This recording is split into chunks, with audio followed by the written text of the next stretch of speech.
back. Sorry about that. Internet is quite temperamental right now. Right. The technocracy said it again. Bastards. It's either girl or technocracy. Or both. Yes. Stop fucking with them. So, No. to answer your question about the visibility, if Gabriel were to glance back, he'd be able to see Margot directly, and Margot could see him. Mm-hmm. And there's also a patch. So... I think I want to use Clotho's gift because she can't perceive time the way I can. And I need to do a roll for that. Gabriel? Yeah? Listen. For now, don't draw attention. Have her get in the car, start driving, figure out where you're meant to be going. Once we're like maybe 1 block away from the building, I will take over the steering, and you should use your temporis powers to grab that device before they have a chance to react. All right? Mm-hmm. Understood. I'll let you know as soon as I have the wheel. Just make sure to let me know where you're meant to be going. And by the way, do I know where she's meant to be going? No. Did I see? Have I still been hearing comms in my head from this place, so I might know where we're going? Right now, you're basically following the convoy of vehicles. Okay, so we're driving already. Mm-hmm. Okay. How many convoys are there? There's 1 convoy made up of 4 cars. Okay. And to be specific, Gabriel is the 3rd one. Okay, so they're not going in different directions, right? Gabriel? I think we're all driving together. Yeah. Like Gabriel? in a row. I will start attacking the first 2 vehicles. I'm sure you'll get instantly once you get a bit further away from outside. I'm sure this will cause a panic. So whether you get any new orders or something, let me know. But we'll have to... Oh wait, actually ask Persephone if she gets that thing. If you get that, would she be able to make sure... Yeah, well, would she... I don't hear her. Would she be able to affect all the convoy tech? Well, you heard her. Iris, as soon as you ask that question, in a very intrusive manner, you hear a voice that you don't recognize ringing in your ears, saying, once I have that, I can get us everything we need. Do you promise? I don't need to promise. It's what I want. All right, then. Then I'll take over the steering now, and let's go do this without the fireworks. Unless you want the fireworks. No, let's continue. You drive and follow the convoy as planned, and they won't notice a thing because I'll move too quickly. Right, then I'll do Deus Ex Machina to control the vehicle. So Deus Ex Machina, what it allows you to do is it makes the tech spirits around you react to you as if they were under the effects of Presence 5.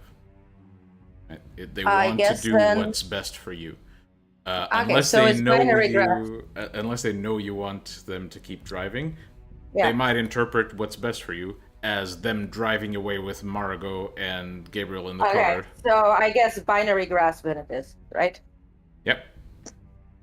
Great, that makes it so base difficulty would be 5 for me. What's the increase?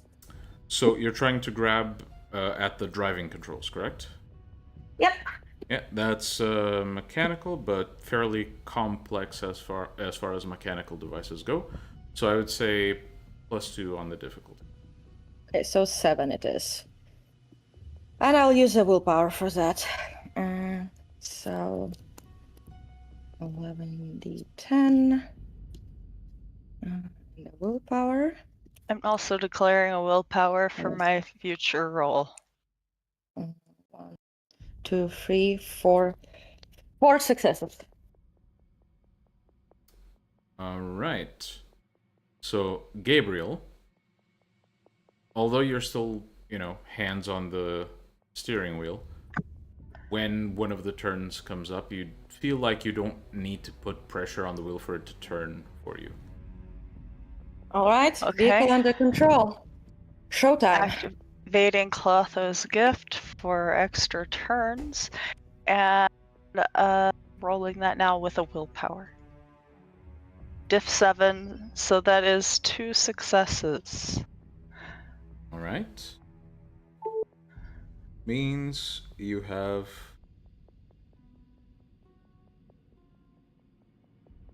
Yeah, okay. What are you doing with your actions?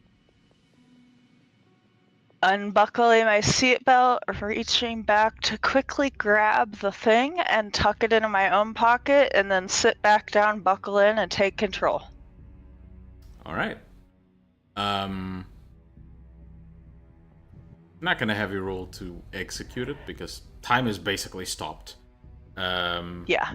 You do so quite carefully as not to pause too many questions to be asked afterwards. You reach back, grab what you need, close the hatch, and assume, regular driving position, and everything proceeds. I close the hatch again and everything. Yeah, everything proceeds as normal. And at some point, as you're driving, feeling the weight of the device in your pocket, Persephone speaks in your head. Says, "Okay." I guess I hear it too. Not unless Persephone reaches out to you too. The connection's there. But Persephone needs to choose to reach out to you. But I'll say Persephone doesn't quite care as much for secrecy on this particular message. So that's fair. Both of you basically hear, how should we handle the others? Well, Arak, and I get her out. Well, I would like to make it seem as if all the convoys got destroyed eventually, but that we get out whatever scientist is inside. I can blow up the other first 2 convoys as long as you disable their tech and ensure nothing survives there. Gabriel. Yep.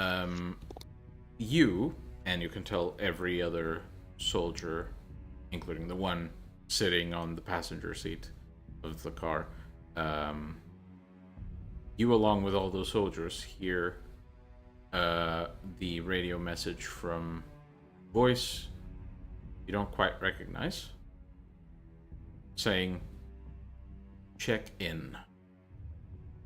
The soldier next to you says, "Vehicle 3, checking in. Everything's going as planned."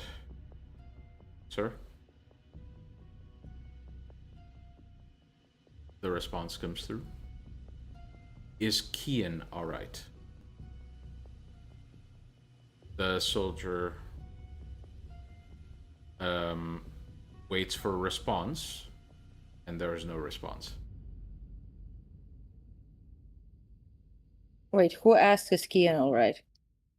The voice on the other side of the radio. While this is happening, I ask again from Gabriel and Persephone, shall I explode the vehicles ahead? Right now is as good a time as any. Right, so combust on the engine. Persephone, Which I'm cars? counting on you. the first two, and I give Gabriel a warning that Okay. How far are we from the Owl's Eye building? At this point, you've been driving for like a minute and a half, maybe 2.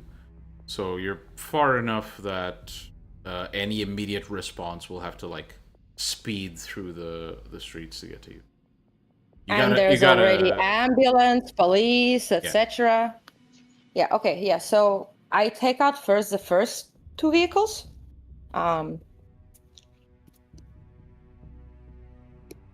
All right, and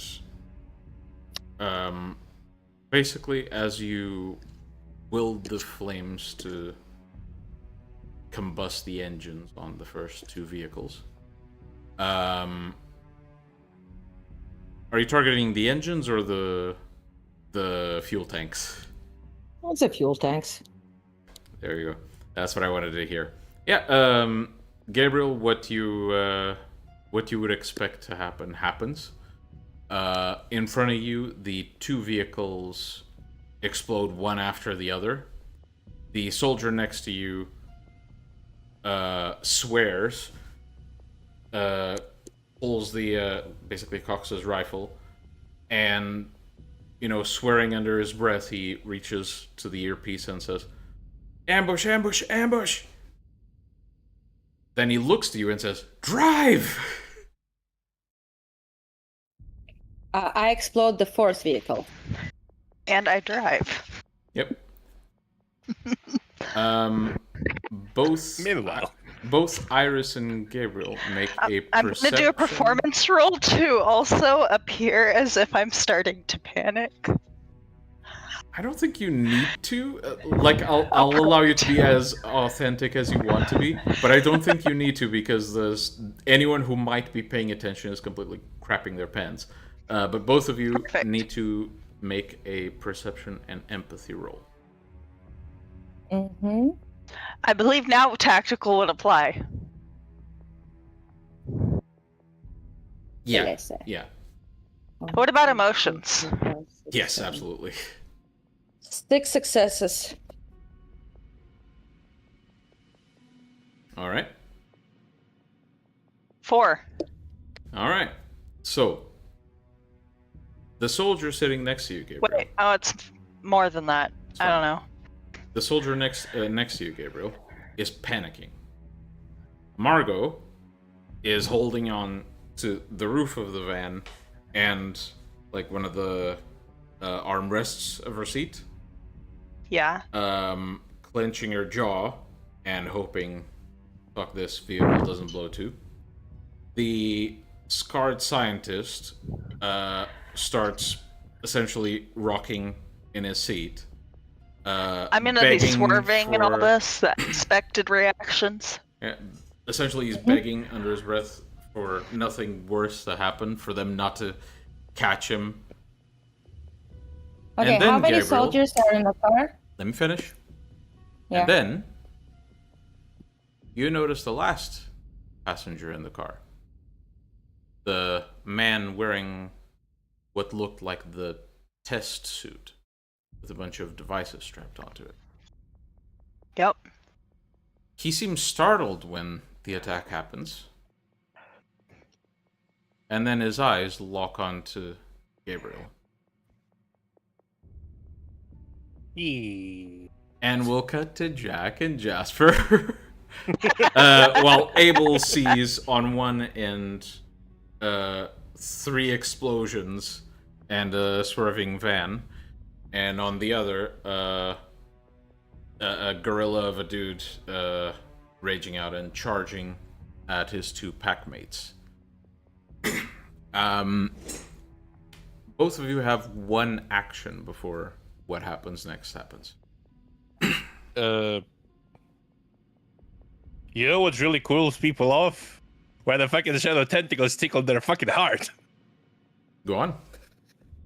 You can make the roll for spawning the tentacle. In this case, will be a roll simply because it's kind of tricky. Jasper.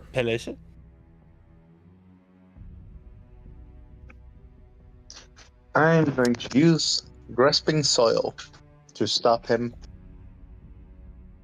All right.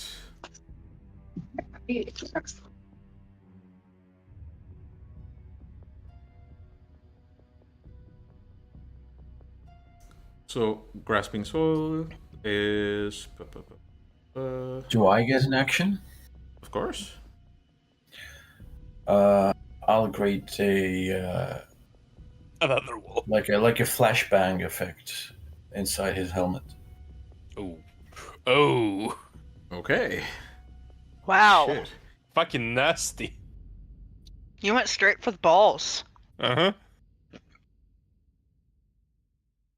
Well, like, what we essentially decided to do is give the guy fucking cardiac arrest, flash his brain, bury him knee deep in the fucking ground. I would like to say that if you're trying to kill a train, first things first, you should stop it from ramming into you. True. All right. So, a few things are going to happen. Let me just check very, very quickly, because I might apply the rule of cool here just to show you how fucked you might be.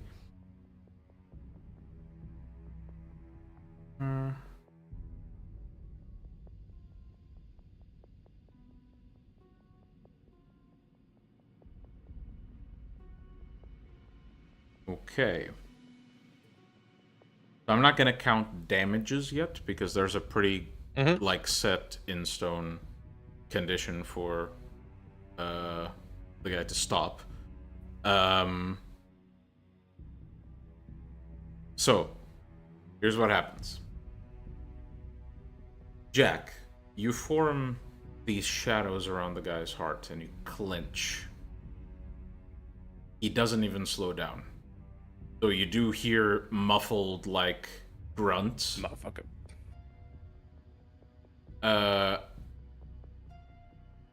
There's enough fucking strength in that tentacle to fucking squeeze the train.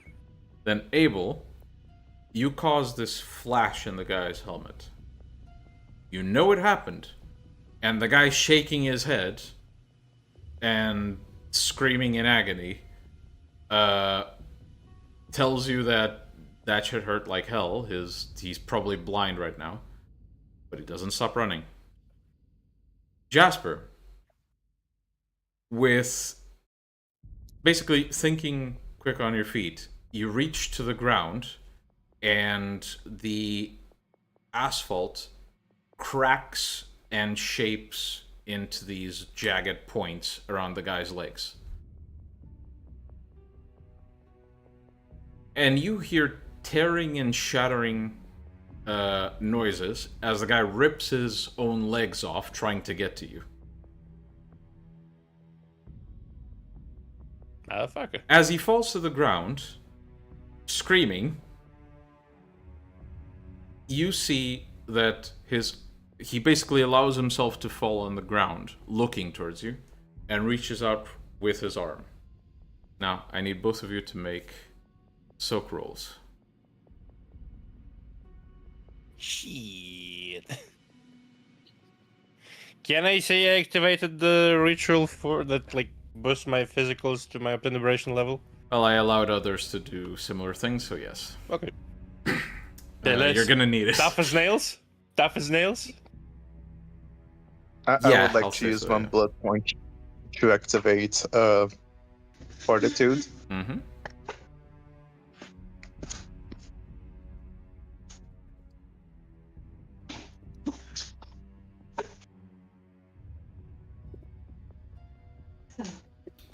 That is 3 successes from Jack, correct?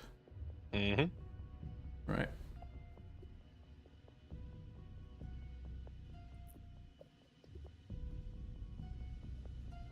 Need to check something. One moment. I have to open up some ST screens.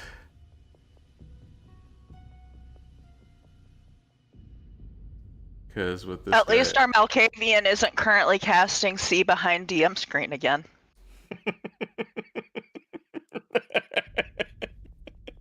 Little Cheating bitches.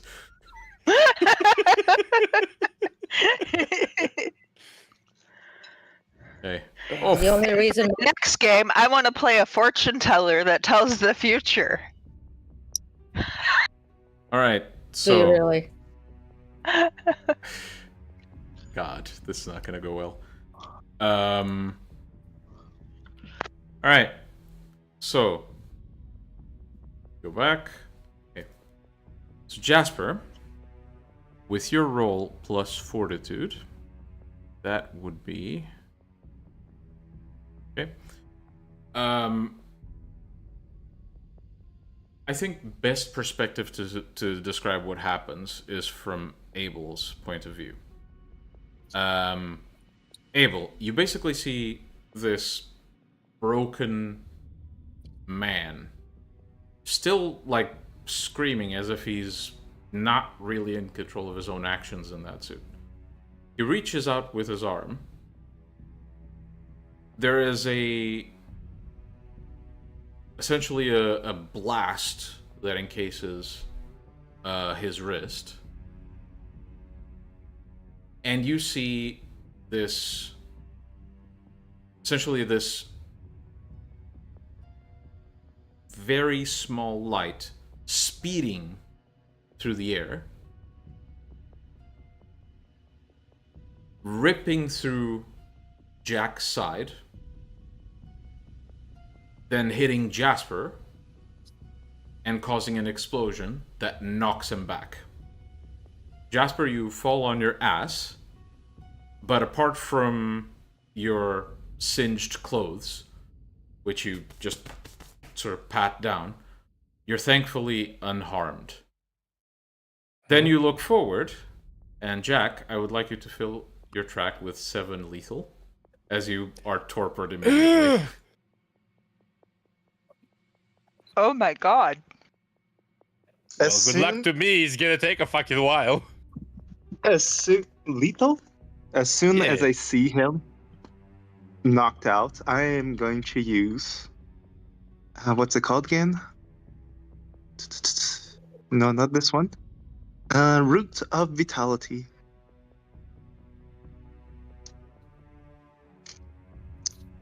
Okay, let me review that. Does this super human person give any kindred vibes?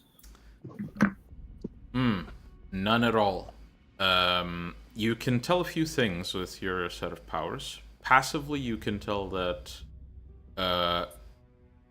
he's not in a good place right now, and he does not want to be there. When he started charging them, he wanted to avenge his friend out of grief.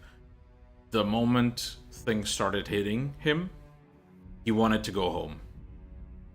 He wanted to just have it all stop, and it still hasn't.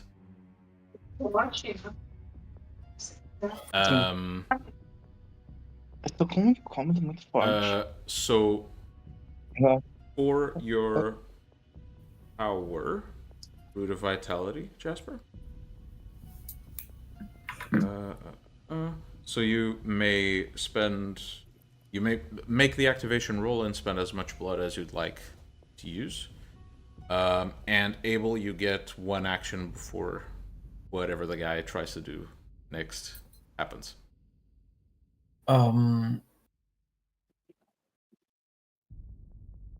Would putting on my ring count as an action? I'll allow that to be like, the equivalent of the D&D bonus action. Okay, I'll kind of like slip it on. Do I notice anything different about the guy now?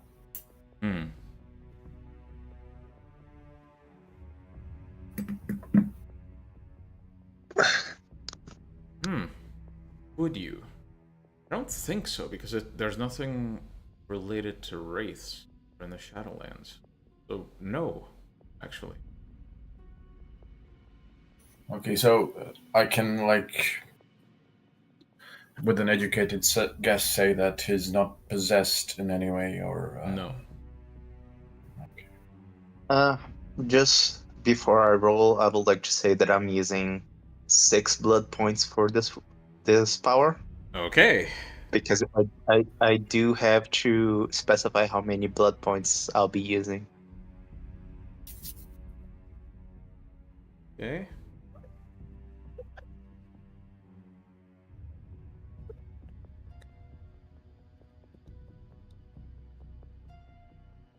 Oh. I have a feeling that something is forcing this person forward against his own will.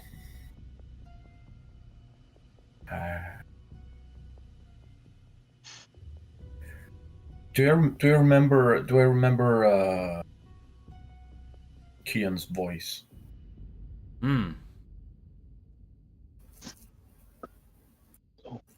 Do you have that specific merit that everyone in this fucking pack has? No, but I can roll for it. Then please roll. It would be intelligence, and what would be remembering?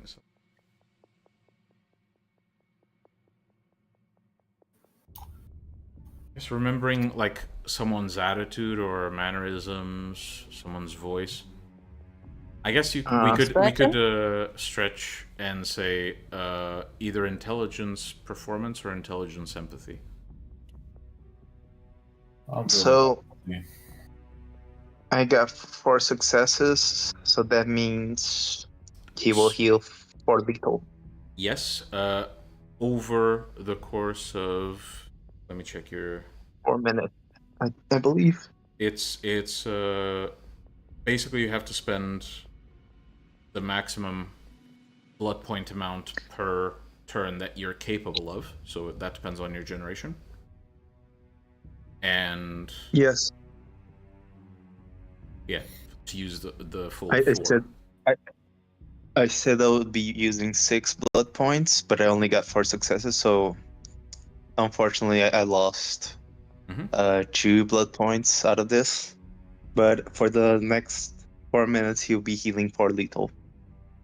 All right. You won't awaken immediately, but fast. It's gonna be. I need to heal 1 and just wake up. All right. And do you want to be on basically 1 hit? I would like to ask Abel, since you do remember enough of what Kian sounds like and how he speaks, to do what I believe you want to do. What would you like to say? I'm just gonna have Kian whisper in that guy's ear to stand down. Basically. Okay. Am I correct in assuming you are using a chemistry to do this? I'm using chemistry, yes. Okay. In that case, Jasper, as you reach out to Jack, you see the guy basically raising his other arm aimed at you. And then something happens. He stops, just falls with his arm on the ground, and then begins to put the arm to his own head and blows his own head off.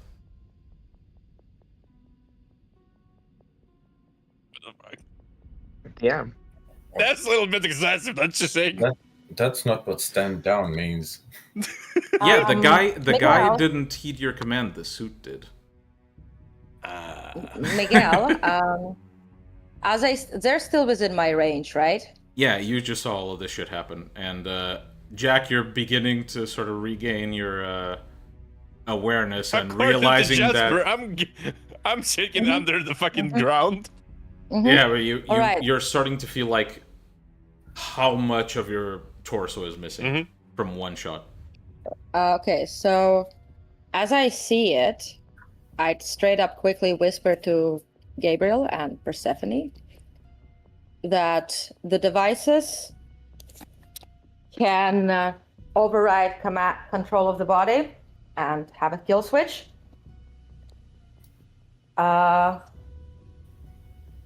So, although I can destroy their, like, probably just maybe ask Persephone, if I destroy their hearts or brains, would it override command?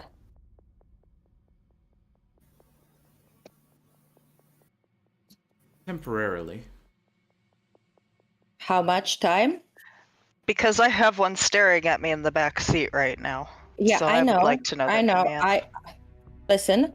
I can take out 2 hearts or brains at the same time. I could also retrieve Margot and maybe cut off whatever device she has on her, since it's only on her hand. Olivia could possibly take the other scientist. I can shut the devices off. Good. Do that, and I'll ensure the physical part of their bodies is neutered. Gabriel, as you're driving, sort of glancing from time to time at the back seat, you begin to see some of the gear the passengers are wearing begin to shut down. But this individual staring at you seems to be thinking. He then looks to his hand, and then looks to you as if you realize something, and says, "It's you." And he vanishes. Vanishes entirely? Yes. Okay, how many soldiers in the car? There is 1 soldier in the passenger seat, and there's the 2 scientists. And I could potentially just, quicker than anyone could see, reach over and break his neck. Potentially. Yeah.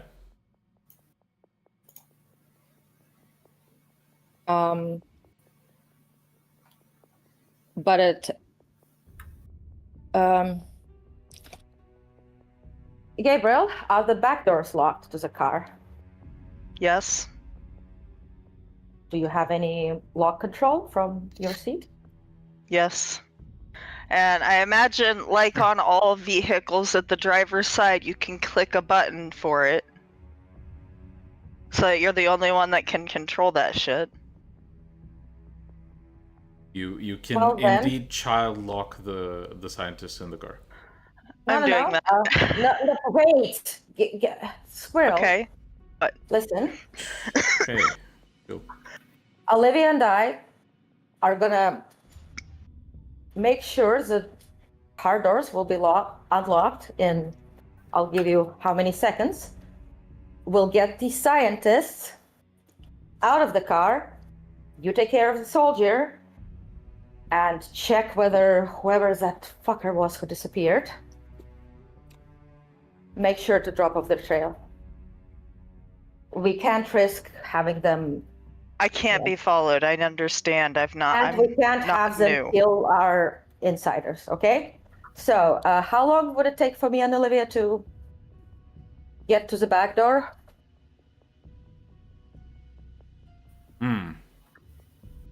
Roll me a 1d10. Like... Just a 1d10, because it depends where they are. Because you have several modes of transportation. I'll roll it. we would be with Olivia flying to the car and then just... That's even so... yeah, you can either use the wind, or they just happen to be driving past an area of Santa Monica that has essentially some palm trees planted. Well, Olivia would still be needed for the second guy. Mm-hmm. In that case, both of you, with the wind, it'll take you like 2 turns to get there. Yeah, so I'll basically tell Gabe the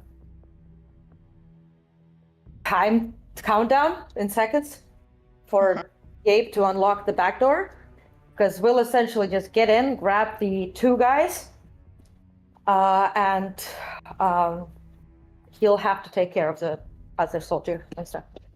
Yeah, I'll kill him. It's fine. All right, then T- whatever many seconds. I don't know. I could take him with us and he'd be my ghoul. I mean, you have been looking for one. Do whatever you want, Iris quickly says. And yeah, showtime. So, basically, in the process, like, as you're waiting for these few seconds to pass, the soldier next to you is freaking out, looking around, and he basically just, shouting several times, "What the fuck, what the fuck, what the fuck?" He just looks to you and says, "We gotta get out of here, man!" And as he says that, the doors to the back just open. And in fly Iris and Olivia. Well, does he even see us because we're doing all of this celerity? I mean, he doesn't get time to react to it.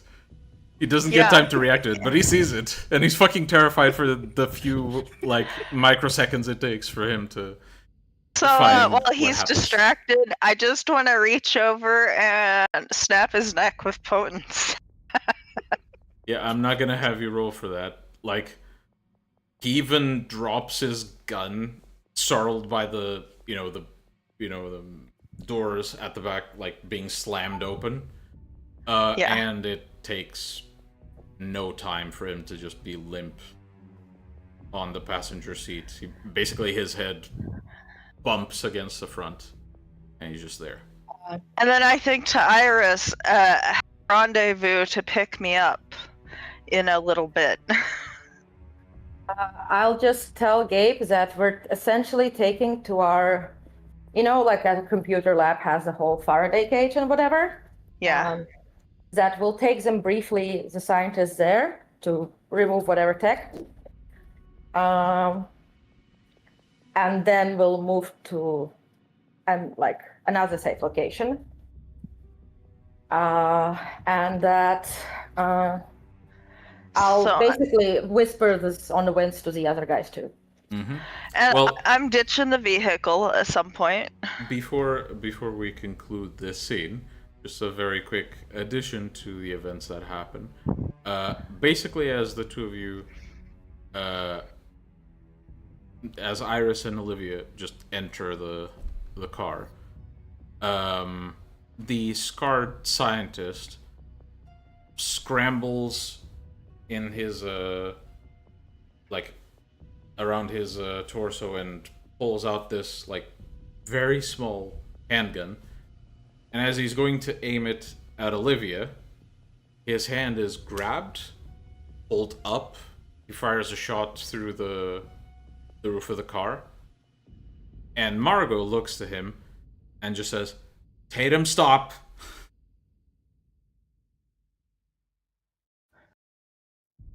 And both of them surrender to you. And when they leave, I'm gonna be ripping the car, shutting my car door, and then Potence ripping it off to make it look like I was a victim too. From the outside. Alright. And then I'm gonna ditch the vehicle. And we're going to wrap up the session. I hope everyone enjoyed. And we'll see you in next week's episode of Beyond Armageddon. I don't get to do a small little scene of unearthing Jack. He can teleport his ass out of there. We can do that as a side scene. But yeah, we'll see you guys in the next episode of Beyond Armageddon. Remember to subscribe and like, and see you next time. See ya. Bye-bye.